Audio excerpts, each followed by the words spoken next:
Eu faço parte de um grupo que tem como objetivo fazer atividades ao ar livre, como caminhada, bike, trilhas, escaladas de montanha e assim por diante. Olhei o grupo no Facebook e resolvi participar. Fizemos uma amizade muito forte e até hoje temos contato.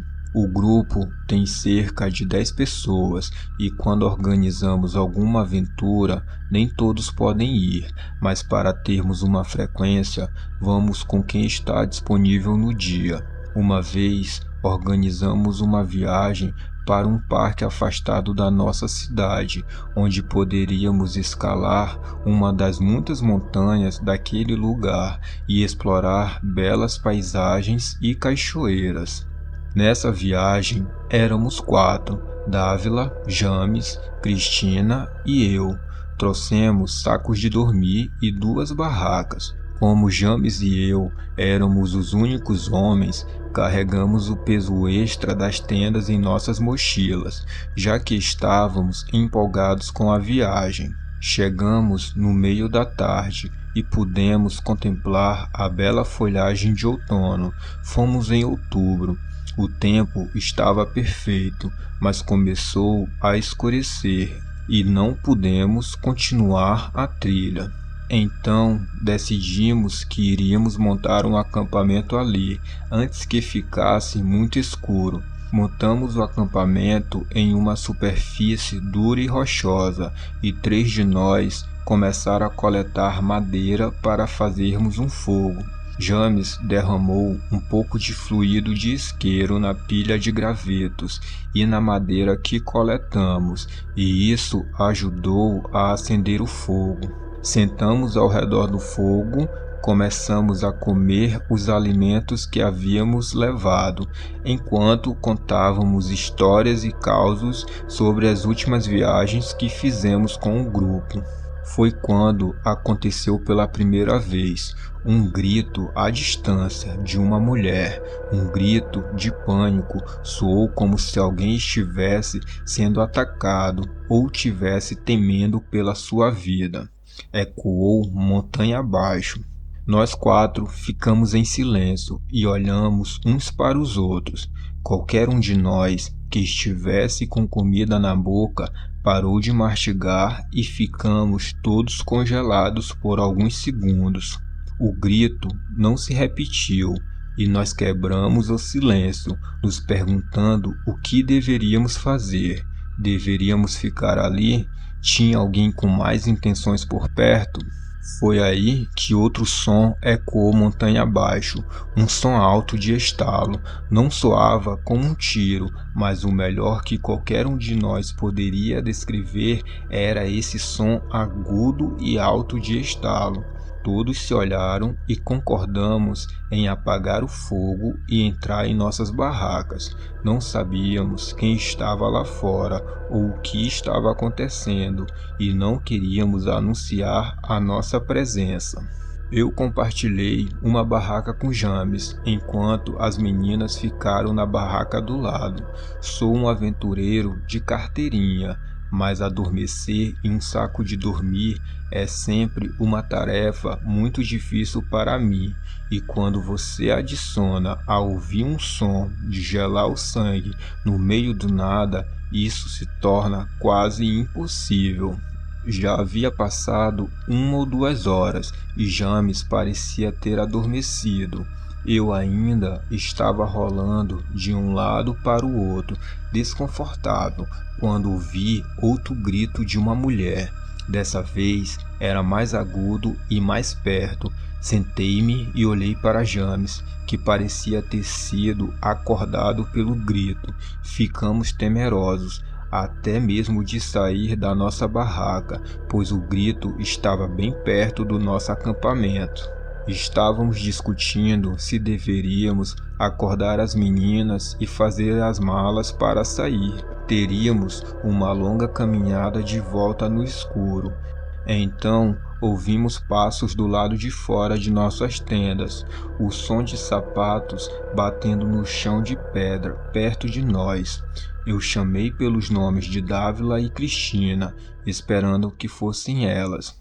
mas quando elas não responderam e os passos pararam do lado de fora da tenda, eu olhei para James, que olhou de volta para mim com um olhar igualmente horrorizado em seu rosto. Alguém começou a sacudir nossa barraca violentamente e James e eu começamos a gritar.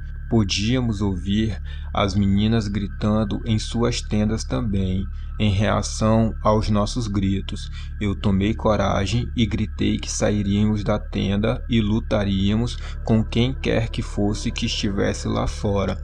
Passaram-se uns 10 segundos e o tremor parou. Abri a porta da tenda e saímos rapidamente, esperando ver alguém do lado de fora, mas ele já havia desaparecido na escuridão. Provavelmente ainda estava nos observando. Corremos para a tenda das meninas, que ficava do lado da nossa, gritando seus nomes e dizendo que tínhamos que ir embora dali. Elas rastejaram para fora com suas mochilas e nos seguiram. Voltamos para nossa barraca e pegamos as mochilas também. As meninas estavam em estado de pânico e isso me fez pensar que nossas vidas estavam em perigo. Pegamos nossas malas e deixamos as barracas e sacos de dormir para trás. Era arriscado sair naquela escuridão. No entanto, pegamos nossas malas e começamos a descer a trilha, confiando em uma lanterna que James trouxe e na luz do luar. Tivemos que parar e sentar várias vezes para descansar. O medo suga suas energias de tal forma que te deixa exausto. Estávamos paranoicos e com a sensação de que alguém estava nos perseguindo. Continuamos nos movendo por horas até voltarmos ao carro. James dirigiu por 40 minutos na estrada antes de parar em um posto de gasolina para finalmente descansarmos no carro. Todos nós acordamos com os primeiros raios do sol batendo no para-brisa, talvez assustados pelo que havia acontecido há algumas horas, porém ainda estávamos muito cansados da caminhada que fizemos para descer a trilha. Mandamos mensagem no grupo relatando a noite insana que tivemos e os amigos ficaram super preocupados e ao mesmo tempo gratos por estarmos bem. Durante as semanas seguintes, fizemos várias pesquisas na internet e em jornais locais. Não encontramos nenhuma notícia de qualquer assassinato ou eventos estranhos naquele local que acampamos. Esse fato aconteceu em outubro de 2017. Até hoje, fico pensando o que aconteceu com aquela mulher que gritou na trilha. Posso dizer que essa foi a noite mais assustadora e terrível da minha vida. Meu tio Will é conhecido por todos da família por ser um cara destemido. Ele é do tipo de pessoa que sempre está buscando desafios além dos seus limites. Segundo minha mãe, seus outros irmãos e meus avós, o Will, desde muito novo, já era assim. Ele é o que podemos chamar de espírito livre e já escalou mais de 5 montanhas em sua vida e recebeu vários prêmios. De todas as montanhas, a mais notável foi o Everest. Bem, ele tentou escalar o Everest, mas não chegou ao topo. Algo mudou em sua personalidade e mentalidade depois que ele tentou escalar o Everest. Eu tinha apenas 10 anos quando ele fez isso e até hoje me lembro dessa mudança.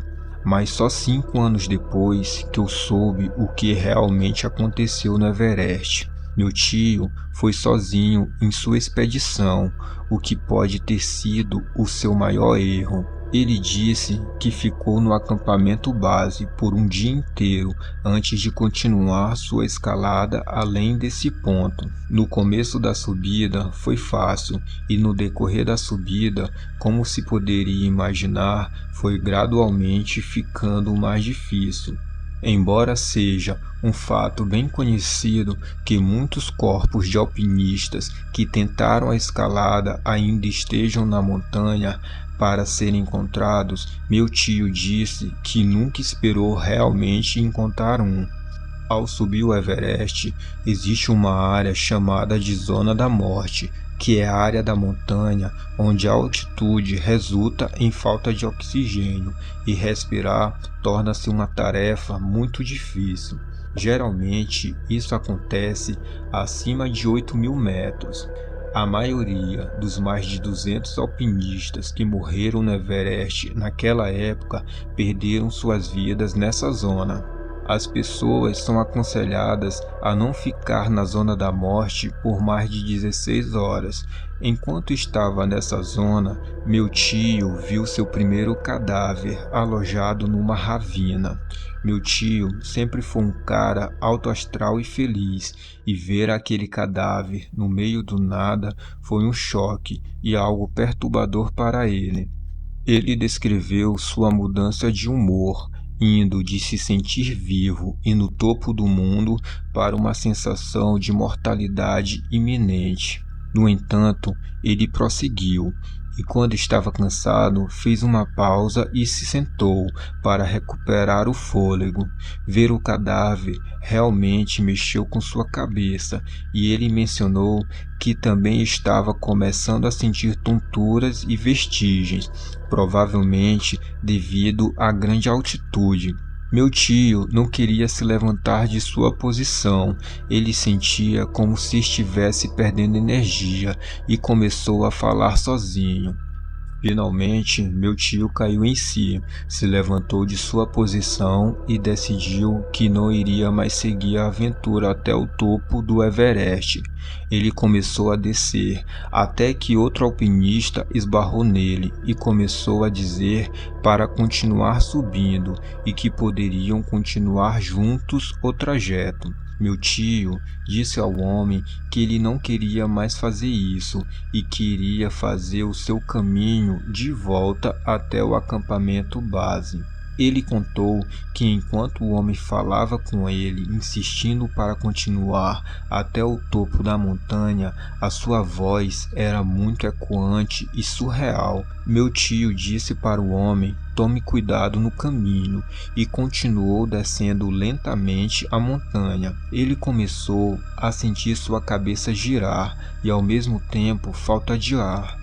Enquanto continuava seu caminho para baixo, ele olhava para cima e o homem lá em cima sorria e fazia movimentos com as mãos para que meu tio viesse com ele. Ele pensou que ignorá-lo seria a melhor maneira de fazê-lo deixá-lo em paz. Depois de olhar continuamente para esse homem, meu tio finalmente parou e começou a dizer com firmeza: "Cara, não estou me sentindo bem e só quero voltar para o acampamento."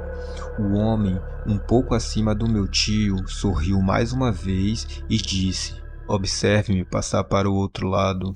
O outro lado que ele iria passar seria uma greta, que é uma fenda bem comum e perigosa no Everest. O gelo forma pontes que te ajudam a passar de um lado para o outro, mas o cara simplesmente se jogou lá dentro.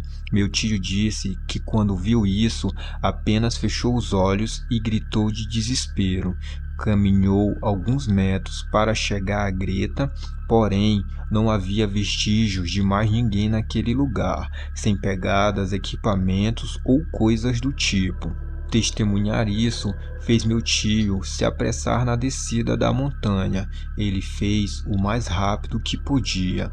Sua vista foi ficando cada vez mais pesada e a próxima coisa que ele viu foi só a escuridão. Quando acordou, ele estava na clínica médica do acampamento base, deitado em uma cama. Ele havia desmaiado e alguns sherpas, que são os guias locais, o encontraram e o carregaram para um ponto no qual o helicóptero de resgate pudesse levá-lo para um local seguro.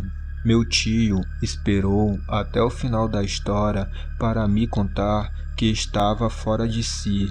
devido aos medicamentos que tomou durante toda a viagem e misturados com a falta de ar na zona da morte, ele começou a rapidamente alucinar e falar sozinho. Ao chegar em casa, ele fez algumas pesquisas sobre mortes recentes na montanha e soube de um jovem que havia morrido escalando o Everest na mesma semana. E para sua surpresa, o homem se parecia com o cara da alucinação. Foi quando ele começou a se questionar se o que viu na verdade era uma alucinação ou não. No entanto, a morte foi relatada bem antes da suposta alucinação. Ele ainda diz que não tem certeza se o que viu foi real. Eu não o pressionei por mais detalhes sobre esta história. Como eu disse, ele claramente mudou após aquele episódio, que certamente deixou algum tipo de cicatriz mental nele. Eu não posso imaginar o quanto foi horrível essa experiência para o meu tio. Uma vez, dirigi até o Parque Ecológico para um dia de caminhada e escalada. O parque é o lar de inúmeras montanhas e trilhas de escalada, oferecendo um cenário para escapar da cidade e limpar a mente. Eu estava passando por um divórcio recentemente e queria sair para parar de pensar em tudo o que estava acontecendo comigo. Eu pensei que essa seria a melhor maneira de fazer isso. Levei todas as minhas ferramentas de escalada, incluindo corda, arnês, capacetes e outros equipamentos necessários. Depois que estacionei o carro, caminhei cerca de 1 quilômetro pela floresta até encontrar uma boa parede de pedra que desejava escalar. Encontrei uma árvore forte o suficiente para usar como ponto de ancoragem e enrolei a corda ao redor dela. Você pode estar se perguntando por que eu comecei de cima em vez de baixo. Normalmente, em uma rota conhecida, haveria parafusos de olho ancorados nas rochas, onde eu poderia prender meu mosquetão. Quando os mosquetões estivessem presos, eu cortaria a corda. Conforme subisse, adicionaria mais ancoragens. Mas como estava fazendo minha própria rota naquele dia, tive que ancorar no topo da subida e me repeli para baixo para definir cada parafuso. No final, estaria no fundo e pronto para subir, definindo minha própria rota. Depois de pronto, comecei a escalar pela montanha, definindo meus parafusos. Finalmente, encontrei uma caverna. Era literalmente um grande buraco na parede da montanha, mas parecia incomum, porque geralmente a entrada de uma caverna fica ao nível do solo. Fiquei intrigado, então entrei, pois eu tinha bastante corda para andar lá dentro. Não muito longe da entrada estava um breu de tão escura. Eu me perguntei o quão grande era essa caverna e se levava a uma entrada separada no outro lado da montanha, como vemos nos filmes. Percebi um som de zumbido vindo das profundezas da caverna. Era um som muito baixo, que só dava para escutar prestando bastante atenção. Eu liguei a lanterna e comecei a andar bem lentamente para o fundo da caverna, e com isso o zumbido ficou um pouco mais alto. Eu disse olá para a caverna, não porque estava esperando uma resposta de alguém, nem eu queria uma resposta. O que eu queria ver era se tinha eco e entender o quão profunda era aquela caverna. Depois que escutei o eco bem alto, o zumbido parou. Sem dúvida, eu estava assustado, mas queria saber que zumbido era aquele. Devido a tudo que estava acontecendo comigo, eu meio que perdi a noção e o medo e dei mais alguns passos. Comecei a sentir a corda travar, pois estava chegando no seu limite. Comecei a recuar e algo começou a me incomodar. Parei e ouvi um lento e profundo som de respiração, e de repente eu soube que não estava sozinho na caverna. Talvez houvesse um animal lá. Coloquei a lanterna na cintura, acelerei o passo e fui me guiando pela luz da entrada. Soltei a corda e, antes de começar a subir, resolvi tirar a lanterna da cintura e olhar mais uma vez para dentro da caverna. Eu estava com a adrenalina nas alturas. No começo, eu pensei que era apenas o vazio da caverna, até que notei as duas cabeças saindo da parede que fazia a curva da caverna. Eram seres doentios. Nunca tinha visto algo como aquilo. Eles conseguiam me olhar perfeitamente por conta da luz da entrada. O medo começou a tomar conta de mim e comecei a subir de volta, quando senti um aperto no meu tornozelo, tentando me puxar para dentro da caverna. Eu não pensei duas vezes e chutei o mais forte que pude aquele ser de aparência doentia. Ele soltou um grito horrível de dor. Ele não parecia com um ser humano normal. Não olhei para baixo e escalei a rocha o mais rápido que eu já fiz em toda a minha vida. O meu maior medo era que eles puxassem a corda e me derrubassem. Eu gravei 2X bem grandes no topo da montanha para indicar que não subissem ali. Eu corri todo o caminho de volta para a estrada, onde estacionei meu carro. Eu tive uma longa viagem para casa. Estava perdido nos meus pensamentos e com tanto medo do que havia acontecido que as minhas mãos estavam tremendo. Eu me questionava o que diabos havia de errado com aquelas pessoas na caverna, por que elas estavam lá e o que iriam fazer se me pegassem.